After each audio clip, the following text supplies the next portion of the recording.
Yang Shanghe, 70 ans, est le chef charpentier du village Dong de Dali. Une famille du village fait construire une nouvelle maison et il est en charge de la construction. La première phase de construction consiste à assembler la charpente de la maison.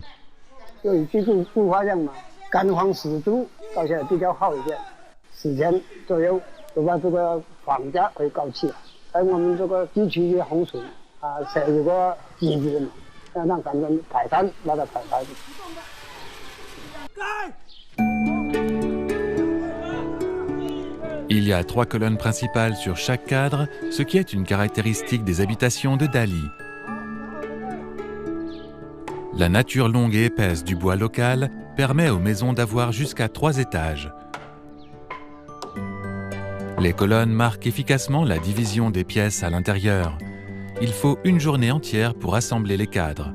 Yang Shanghe supervise l'ensemble du processus pour s'assurer que tout est fait correctement.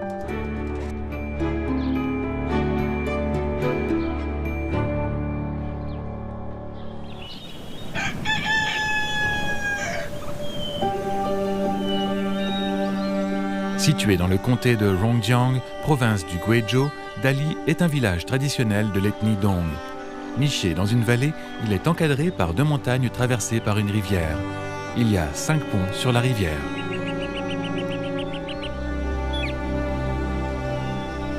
Les habitations traditionnelles sont ici des maisons sur pilotis construites au bord de l'eau ou adossées aux montagnes.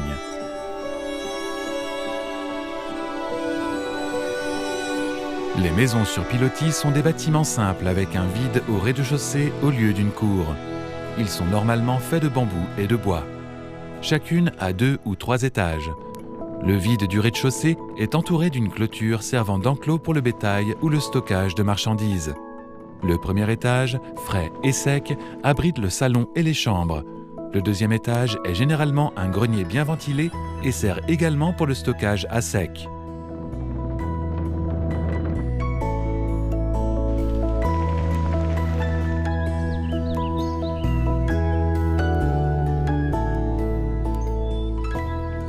Les maisons sur pilotis sont bien adaptées au climat humide et montagneux.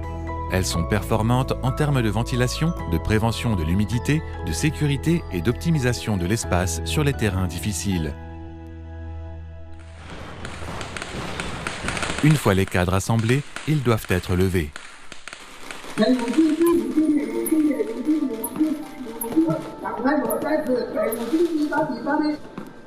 La famille a choisi une date propice et le lever de la charpente commence à 2h30 du matin. C'est l'étape la plus critique. Tous les jeunes hommes forts du village viennent aider. Sous la direction de Yang Shanghe, les cadres sont mis en place et reliés par des entretoises carrées en bois. Leur travail se poursuivra jusqu'à l'aube.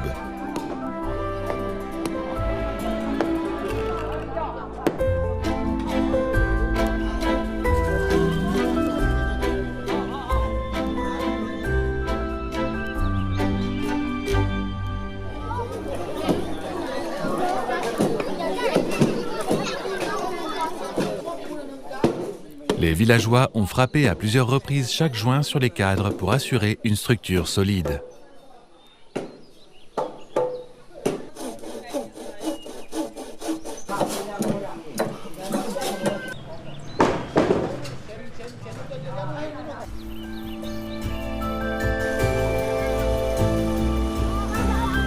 Une fois la charpente mise en place, une grande quantité de bois est nécessaire pour les lambris, le plancher et les éléments décoratifs. Dans un esprit traditionnel de coopération mutuelle, chaque famille abat 1 ou 2 arbres de ses propres terres et les offre aux futurs propriétaires. En plus de renforcer l'esprit communautaire, l'abattage de quelques arbres maintient les forêts en bon état.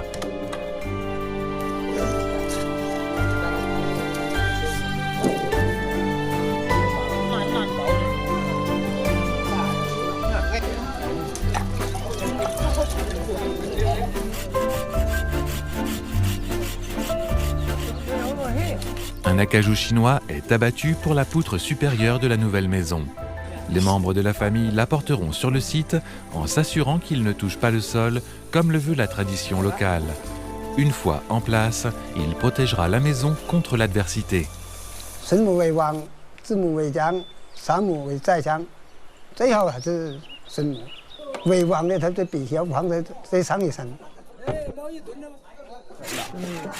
La partie la plus importante du processus de construction est la cérémonie pour célébrer la mise en place de la poutre supérieure.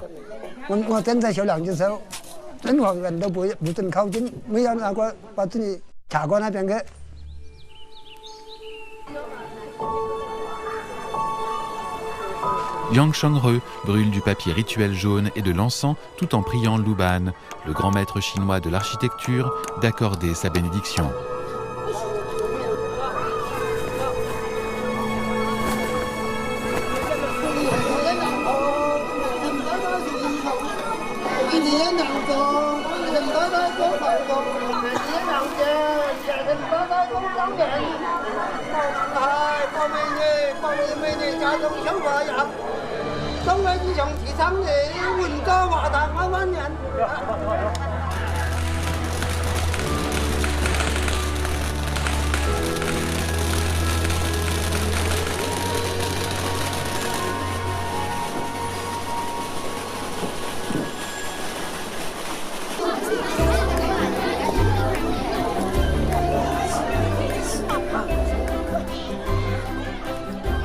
Portant de nouvelles chaussures préparées par le propriétaire de la maison, Yang Shenghe escalade la charpente jusqu'à la poutre pour offrir à son propriétaire une vie heureuse et paisible.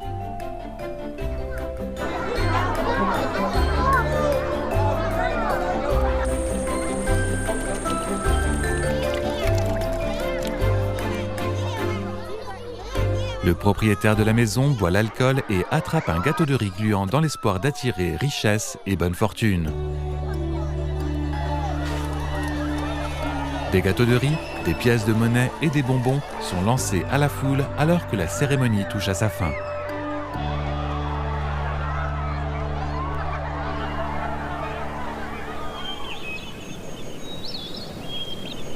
De conception simple, les maisons sur pilotis exploitent pleinement les ressources naturelles pour créer un cadre de vie agréable. Les gens ont posé des planches de bois au rez-de-chaussée. Une mare est creusée pour élever des poissons et stocker de l'eau en cas d'incendie.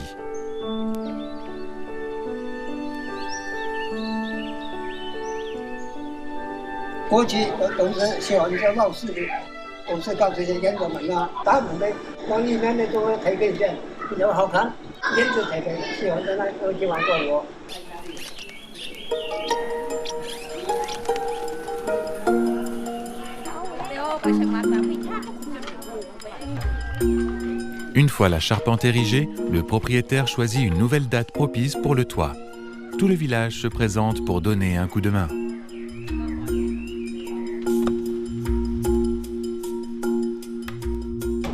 Ensuite, Yang Shenghe réalise le revêtement en lambris de la maison.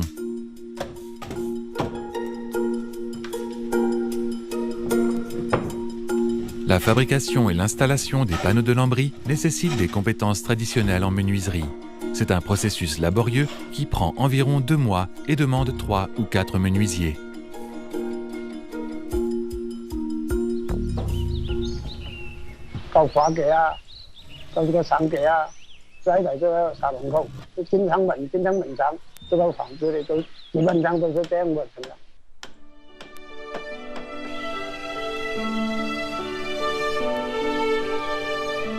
Yang Shenghe a supervisé la construction de plus de 200 maisons, dont la moitié dans le village de Dali.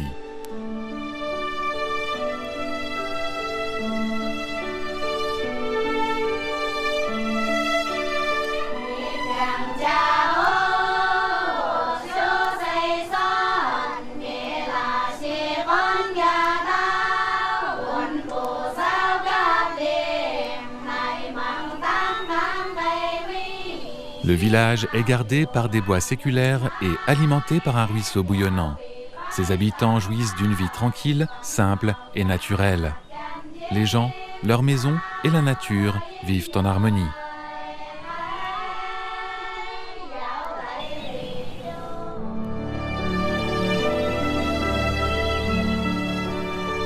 Les chercheurs pensent que les maisons sur pilotis étaient la première forme d'habitation dans les régions humides du sud de la Chine. Elles sont arrivées dans les montagnes du sud-ouest avec la migration de l'ancien peuple Yue. Le style a ensuite été adopté et est utilisé à ce jour par de nombreux groupes ethniques. Dans leur structure, les maisons sur pilotis sont parfaitement adaptées à la géographie, au climat et aux ressources locales. Pan Jiehui est un charpentier de l'ethnie Miao du comté de Rongshui dans le Guangxi. Il reconstruit une maison sur pilotis avec un instrument de mesure largement utilisé.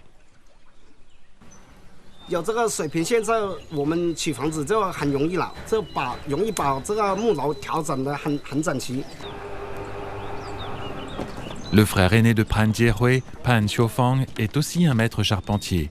Il préfère utiliser des outils traditionnels. Il a plus d'expérience que son jeune frère dans la construction de maisons à l'ancienne et a donc été invité à venir aider.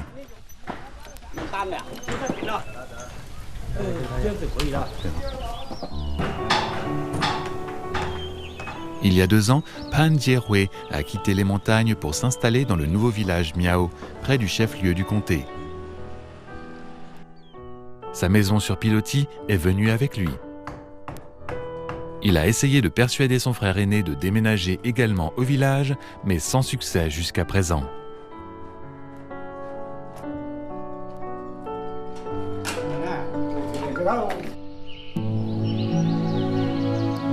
La plupart des Miao du comté de Rongshui vivent dans des régions montagneuses reculées et inhospitalières.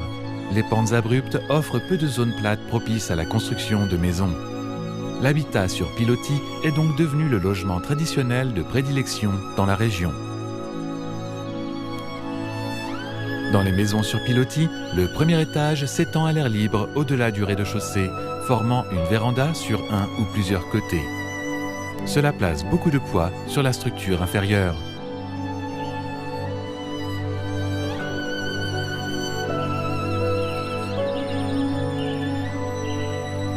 Le premier étage est soutenu par des traverses montées sur des colonnes porteuses qui forment les pilotis de la maison.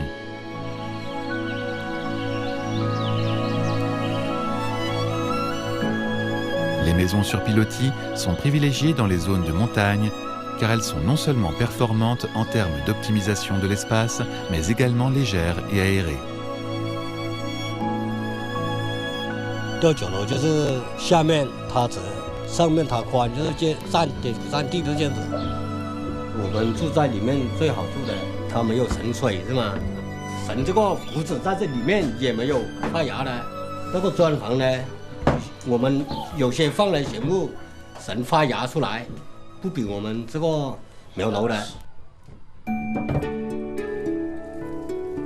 Le frère aîné accroche du riz gluant fraîchement récolté sur le large porche ouvert du premier étage.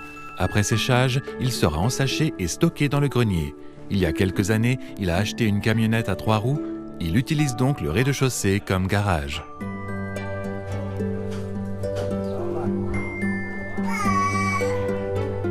Le premier étage d'une maison sur pilotis Miao est généralement construit avec un porche. Dans certaines habitations, celui-ci est agrandi en véranda, parfois sur les 4 côtés, augmentant ainsi la surface habitable. De là, une échelle mène au grenier où sont stockées les marchandises séchées.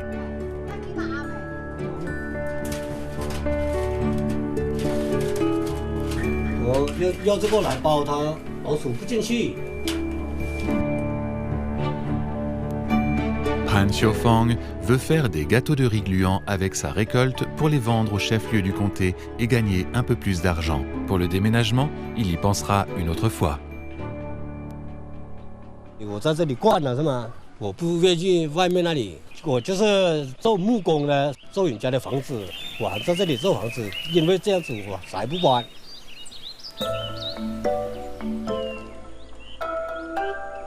Dans le village de Jindong, la génération aînée préfère vivre dans des maisons sur pilotis. Quand les maisons sont un peu trop usées, ils en changent le revêtement en bois, voire les piliers et les poutres. Le processus est simple. En tant que meilleur charpentier du village, Pan Xiufang est invariablement sollicité pour effectuer de telles rénovations.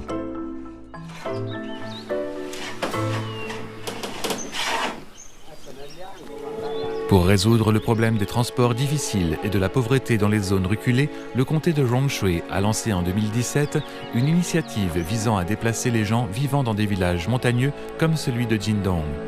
Le plan prévoit de faire suivre aussi leurs maisons sur pilotis par respect pour leur attachement aux anciennes habitations en bois.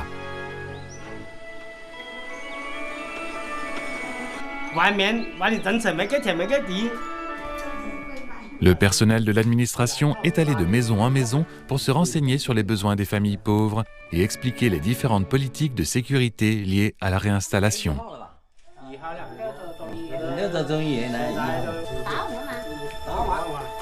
La famille de Pan Jierui fut la première famille économiquement défavorisée du village Miao à s'installer au siège du comté. D'autres familles pauvres l'ont suivi en acceptant de déménager, dont une aujourd'hui qui a décidé de déménager avec toute sa maison.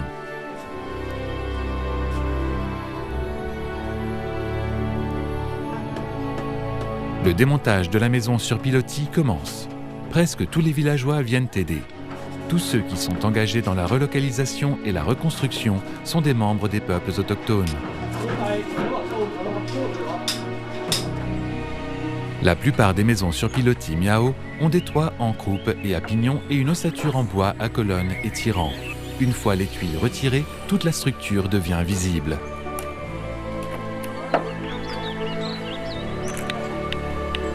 Tout le bois utilisé dans la maison sur pilotis est du sapin cultivé localement.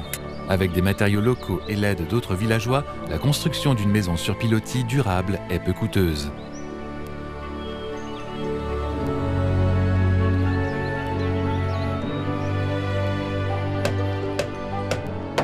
Sa menuiserie traditionnelle à tenons et mortaises facilite le démontage et le remontage. Pas un seul clou n'est utilisé. Pendant des milliers d'années, le peuple Miao a fait bon usage des matériaux locaux pour créer ces belles habitations durables.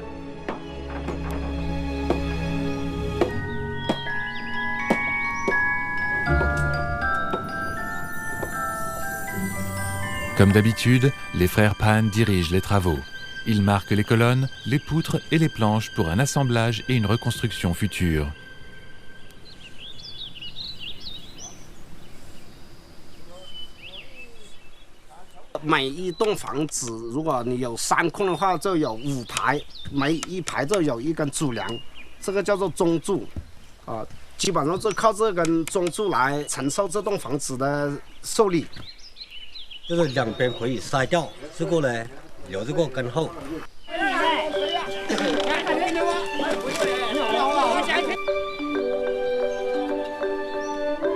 Il ne faut qu'une journée aux villageois pour démonter la maison sur pilotis et transporter ses composants jusqu'à la route où ils sont chargés sur un camion.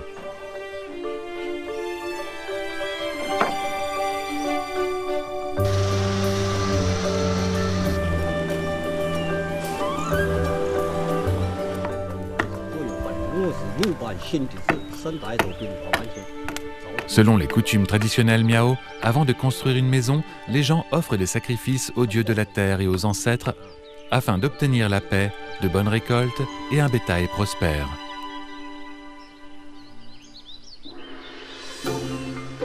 Guidé par son frère aîné, Pan Jierui dirige les villageois et les charpentiers pour remonter les colonnes et les poutres au sol. Après avoir assemblé les cadres, ils commencent à élever toute la structure. Les rangées de colonnes sont solidement reliées par des poutres et des entretoises en bois. Avec l'aide de machines, la tâche devient beaucoup plus facile.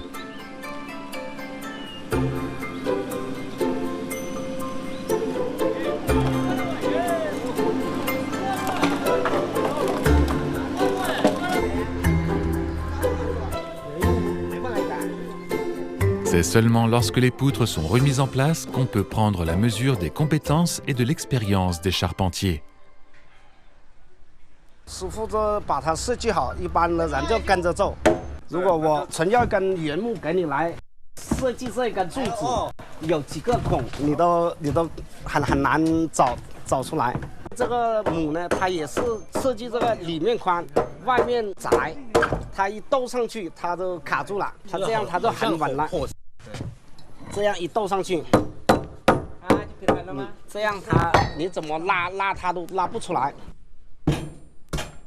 Pran l'aîné profite de la reconstruction pour remplacer les anciens composants dans des zones clés. L'un des avantages des maisons en bois est qu'elles peuvent facilement être réparées, ce qui prolonge considérablement leur durée de vie.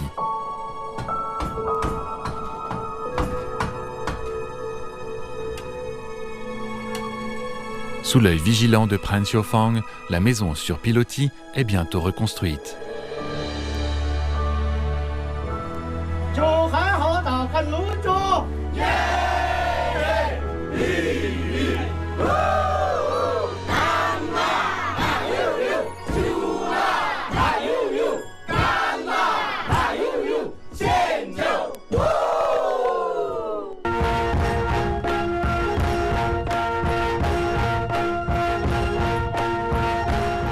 Le village Miao de Mangwu, nouveau foyer des villageois, est un lieu pittoresque bien placé sur le plan du tourisme.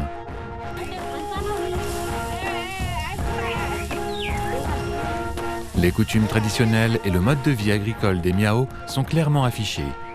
Vivant toujours dans leurs anciennes maisons et conservant leur ancien mode de vie, ces agriculteurs se sont toutefois tournés vers un nouveau métier.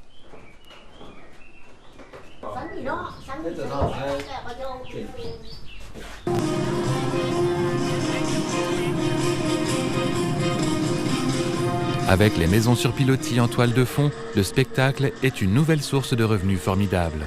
Ces familles d'agriculteurs des montagnes semblent avoir une touche d'acteur dans le sang.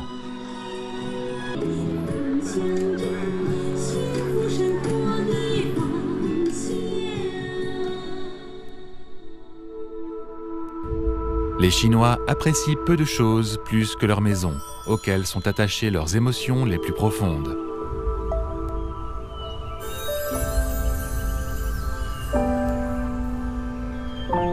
Cependant, avec la modernisation rapide de la Chine, seuls quelques villages peuvent déménager avec leurs maisons traditionnelles sur pilotis, comme le village Miao de Jingdong.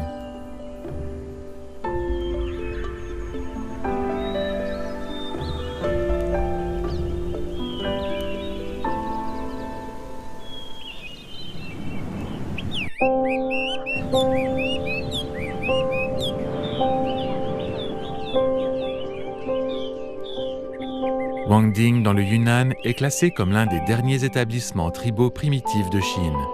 Personne ne sait combien de temps encore durera son mode de vie.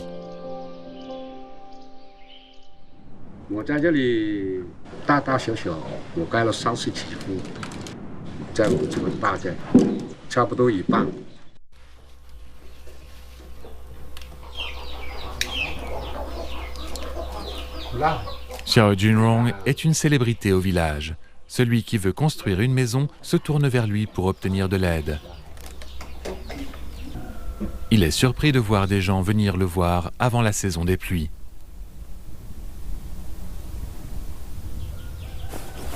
Quelques feuilles de thé, une paire de bougies. Les villageois de l'ethnie Hua offrent ce genre de cadeau lorsqu'ils invitent un maître à leur construire une maison. Mais la saison des pluies n'est pas propice à la construction. Xiao Junrong hésite.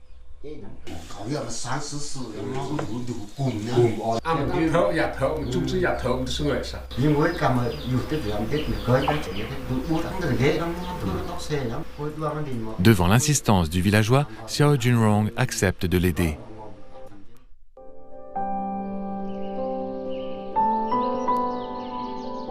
Wangding est caché au plus profond de la forêt tropicale du Yunnan. Les maisons traditionnelles sur pilotis en bambou demeurent les résidences principales des Hua locaux. Les étages supérieurs sont destinés à l'habitation, tandis que les rez-de-chaussée servent à stocker du bois de chauffage et à élever le bétail. Les toits de chaume épais et les avant-toits bas protègent du vent et du froid. La légende raconte que les ancêtres des Hua ont appris à construire des maisons comme celle-ci après avoir vu des hirondelles faire leur nid. Pour cette raison, des ornements à queue d'hirondelle sont placés aux deux extrémités des fêtes du toit.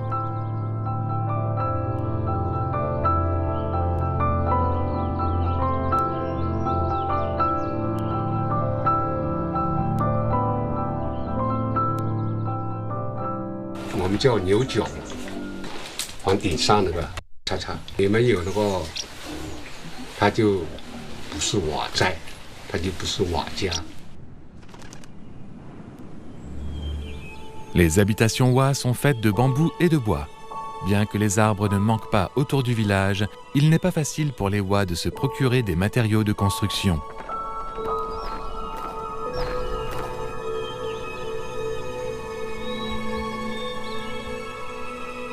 Ils révèrent les arbres comme des dieux protecteurs du village et ne les abattent pas à la légère.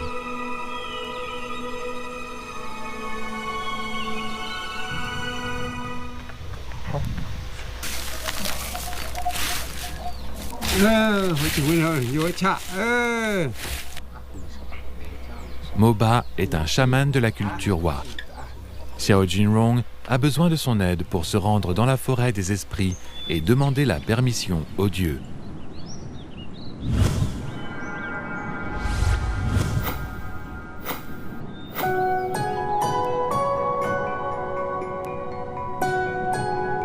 Seul Moba visite régulièrement cet endroit. Il est sur le point de mener un ancien rituel.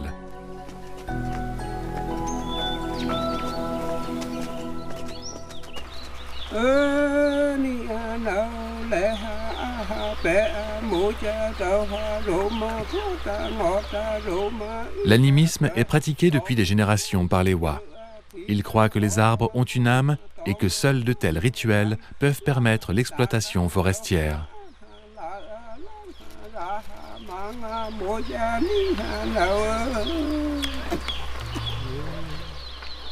Une fois que Moba a déterminé une date propice par divination, la construction peut commencer.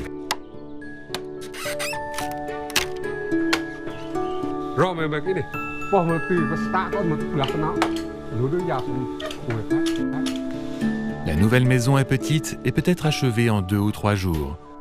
Mais selon la coutume locale, qu'une nouvelle maison soit achevée ou non, elle est célébrée par des cérémonies traditionnelles de chant et de danse.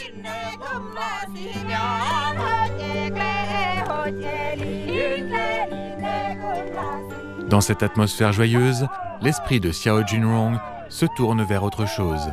Il pense au projet Bonheur dans les montagnes Wa, qui est sur le point de changer la vie et les moyens de subsistance des villageois de Wangding.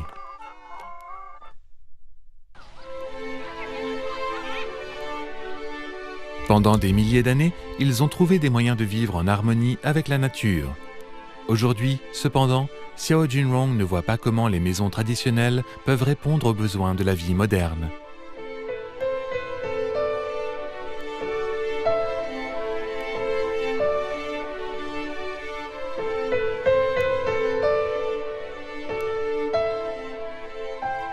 Ces dernières années, un nombre croissant de jeunes ont quitté Wangding pour trouver du travail. Beaucoup hésitent à retourner dans leur village reculé.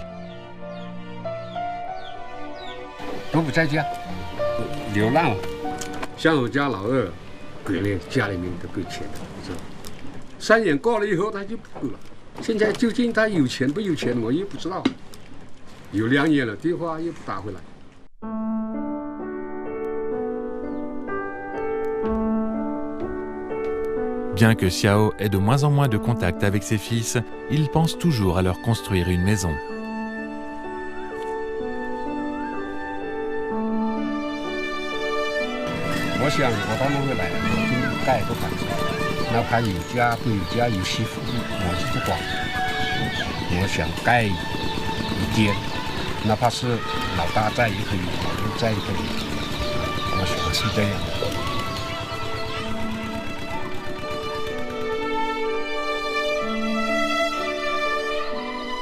Cette route menait autrefois à l'épaisse forêt dont les ancêtres Wa dépendaient pour leur survie.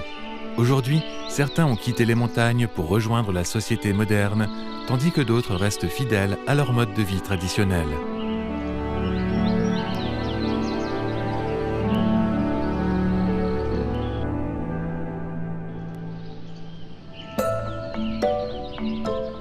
Pour l'un des villages de Yangshuo, dans le Guangxi, l'histoire a été différente.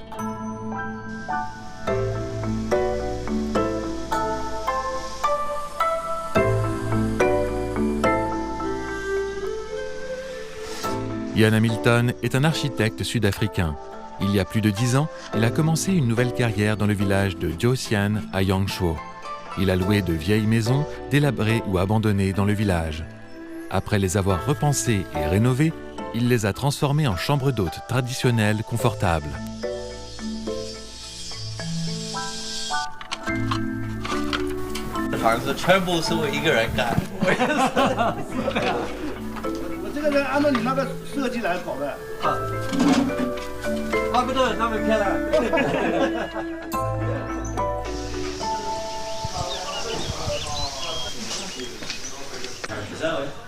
Yann a préservé de nombreuses maisons traditionnelles comme celle-ci, permettant en même temps aux habitants de gagner pas mal d'argent grâce à l'industrie de l'hébergement chez l'habitant.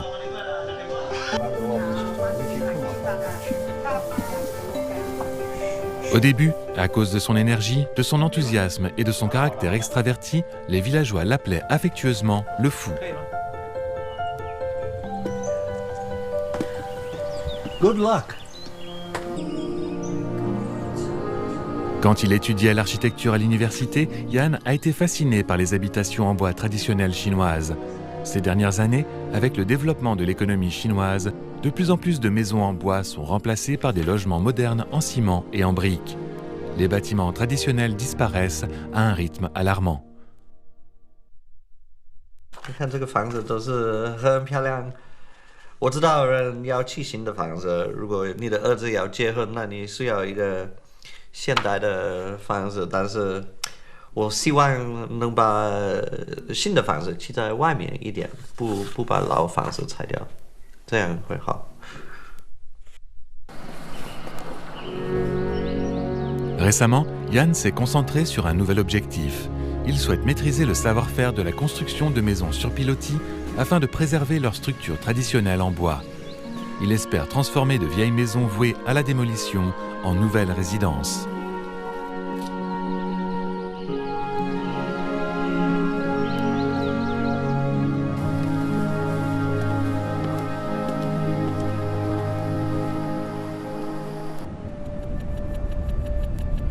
Situé parmi les collines en terrasse de Longdi, dans le Guangxi, Ping'an est un ancien village habité par l'ethnie Zhuang. Au fil des ans, Yann est venu ici souvent pour apprendre les techniques de construction des maisons sur pilotis Zhuang auprès de la famille Liao.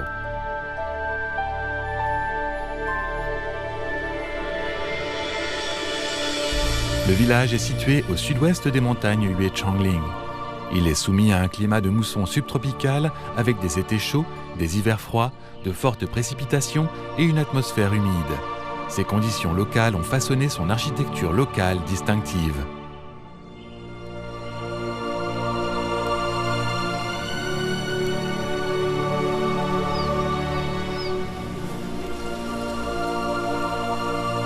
Yao Keying emmène Yann visiter le village de Longdi. Ici, les maisons sur pilotis sont nichées dans les montagnes avec de longues colonnes à l'avant et des plus courtes à l'arrière. Certaines ont même l'arrière assis sur les terrasses pour former une structure sur semi-pilotis. Cela montre l'adaptabilité de la conception au terrain complexe.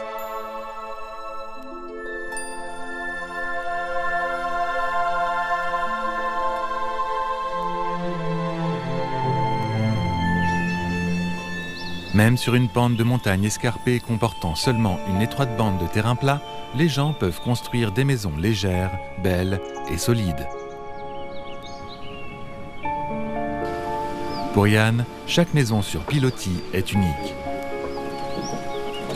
因为这个地都不平，是很陡。他们这里有很多树，所以你用这个树砌的就是很方便，你不需要那个地很平。它这样就是斜的，这个都没问题。这个柱子都有的是长一点、高一点的，有的矮一点的就没问题，很方便这样砌。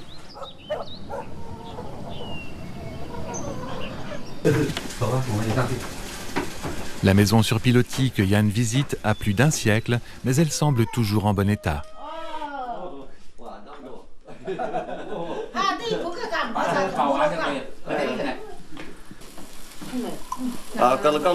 够了，谢谢。因为这里很快乐，很舒服。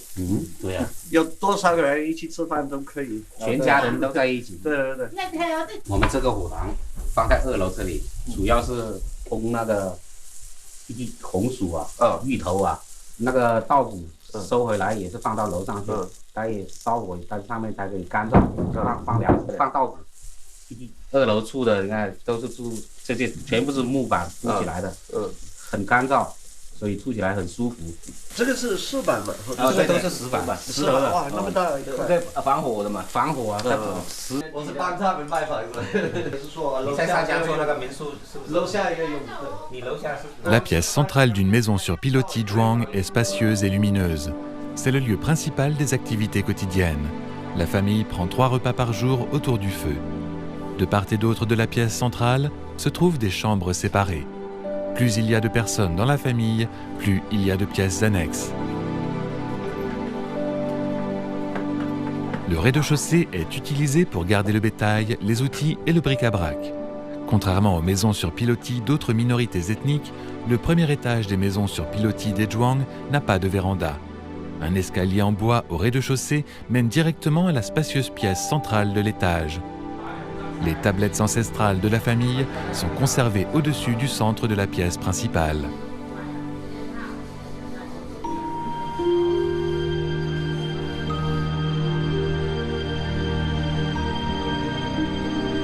Avec le bois de sapin local utilisé comme principal matériau de construction, la maison se fond naturellement dans l'environnement montagneux. Les Zhuang ont installé des tonneaux sur leurs bâtiments en bois pour en faire des ruches qui attirent les abeilles sauvages. 这个木楼都是自然一点，所以他们蜜蜂可以过来。如果是水泥房不自然，他们可能不来。可以有蜜的放上面。哇，哇，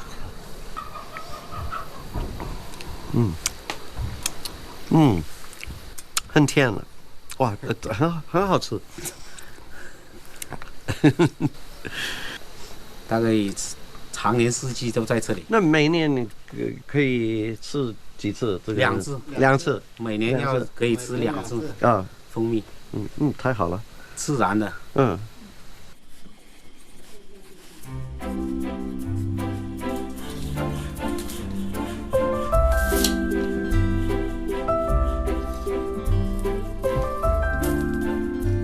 Yann a trouvé ici du vieux bois ainsi que des outils de construction de maître Zhuang. Les outils incarnent une sagesse ancestrale et en tant qu'architecte, il est fasciné.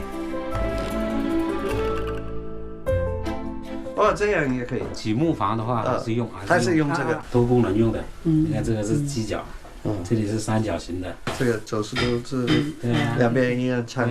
我没用过，我只是用这个，这个不一样。不一样。哇，这个老人家用的。哦，这个前辈用的。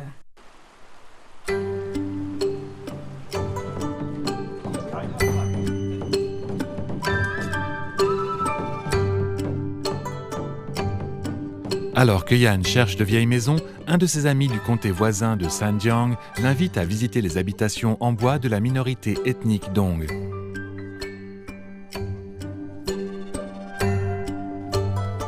Comme les Zhuang, les Dong vivant dans le nord du Guangxi ont largement adopté l'habitat sur pilotis. Ils sont entourés par le même environnement climatique et géographique.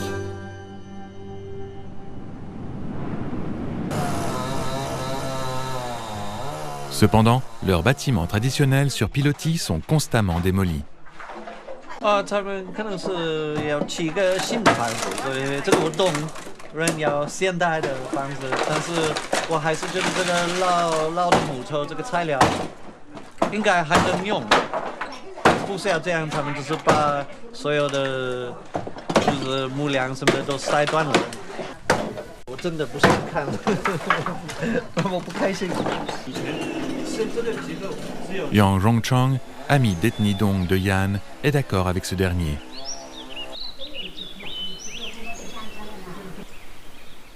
我想邀请这个疯子以一个建筑师的眼光来看看我们这个侗族特色的这个古建筑是不是也可以发展做民宿或者旅馆之类的，让老百姓受益，然后他们就有意识来保护这个古建筑。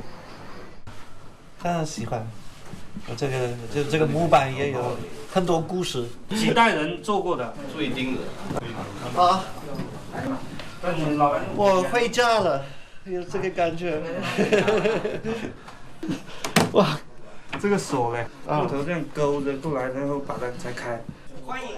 Yan et Yang Rongchang louent ensemble cette maison. 准备装修，给客人就在里面，他们也会看一下这个侗族的传统生活什么。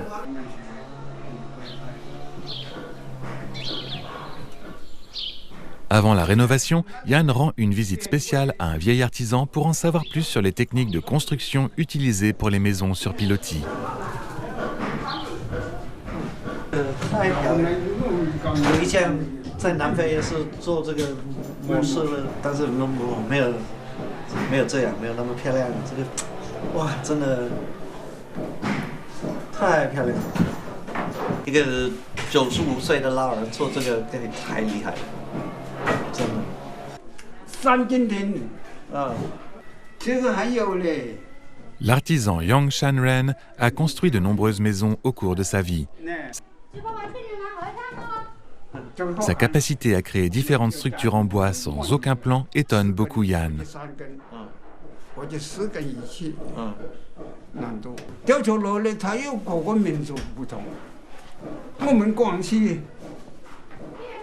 22个民族，你如果是个闽南的，或者他是个闽语，那就不相同啊。个个都有2个眼睛，有个鼻子，有个嘴巴。对。 Yan est impressionné par le talent de ses artisans. Ils sont capables de créer différents modèles de maisons compliquées et exquises en utilisant de simples règles en bambou comme étalon et des outils de menuisier ordinaires.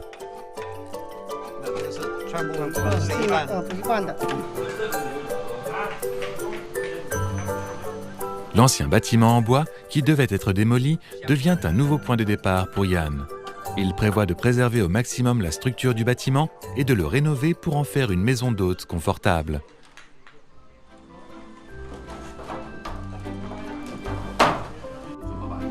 还要用老的板子，问题是不平了。这个没问题啊，没问题，因为是老的，不是要很平。对，要保护这个老的木头，这个瓦梁什么的，要人到这里进来有感觉，他们是住在一个100-200年的老房子，有这个原来的这个生活这个感觉。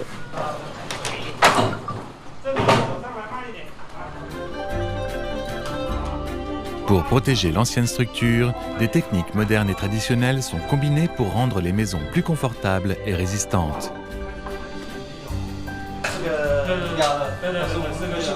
要3米1，内孔就是3米1，哪里1米，这里1米。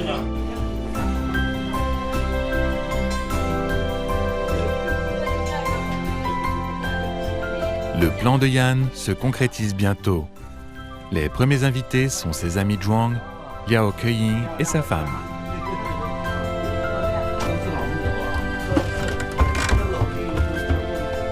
第3层就是休息睡觉的。我在这里。很漂亮。这个是我最喜欢的这个地方，阳台，快一点。这里我是早上我起床，在这里喝咖啡，这样休息。哇，很有特太色啊！阳从哪里出来，我就是。这个可以沙发，一个床。对，晚上也可以在这里睡觉，凉快。早上、下午在外面这里。这里又是睡觉的地方。对，这些点都种吧，都种了，刚刚3股。也是提高，以前很矮，下面很矮啊。对，所以1楼很矮。那边那些也没有人住了，那些。没有，对。 Yan a terminé la transformation de sa première maison sur pilotis. Ses efforts pour préserver les habitations anciennes se poursuivront.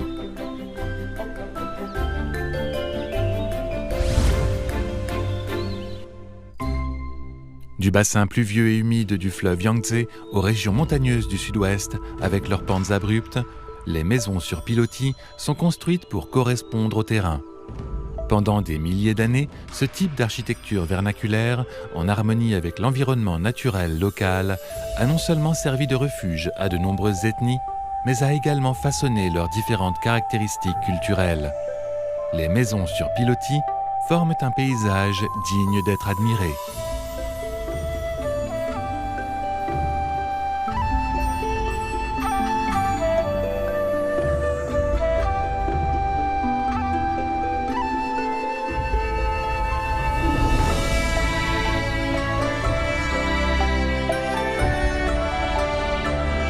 橄榄石建筑的起源是巢居，那么从巢居最后演变为橄榄石不受那个树木的固定的地质的影响，是一种生成智慧的表现。这种形式啊，广泛分布于我国南方，特别是西南少数民族地区。之所以在这个地区比较多，因为它们有共同的地理环境和生态环境，包括水泽、山地、森林以及潮湿湿热的气候，所以底层架空是橄榄建筑的最主要的核心。一般3层就是底层呢是用来喂养牲畜的，灌牛啊、猪啊，有的生成一些生产活动。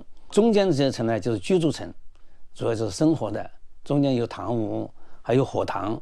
顶层呢就是仓储层，它有利于抗洪，有利于防潮，而且对虫害蛇虫的猛兽的侵击可以防御，特别是它对南方湿热地区通风特别有利。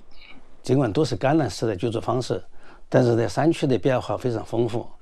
譬如一般说的有高橄榄、低橄榄，还有更复杂的一种橄榄，有一半是架空的，一半在地面上，就是把楼房建筑和这个地面单层建筑结合在一起，它就叫半橄榄。